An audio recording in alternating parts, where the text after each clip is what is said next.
السلام عليكم ورحمة الله وبركاته. أبولي سخية خبجما أبولي تيتية قياتكو سيامدتها جروتي يا خيستي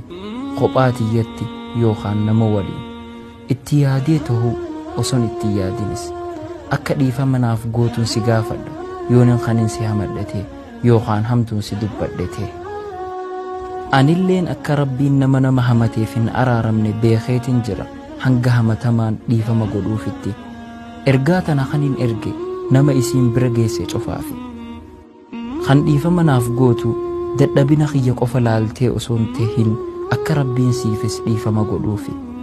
rabbiin keenya subhaanahu wa ta'aalaa nama naaf jecha irra namaaf dabre anis dilii isaa irran dabraaf je'e yoo dhiifama naaf goote ergaa tana gama kiyya deebisi kun dhaamsa waliif irra dabruuti lubbuu teenya haa qulqulleessinu dhiifama naaf godhaa duuti daguu heddummaatti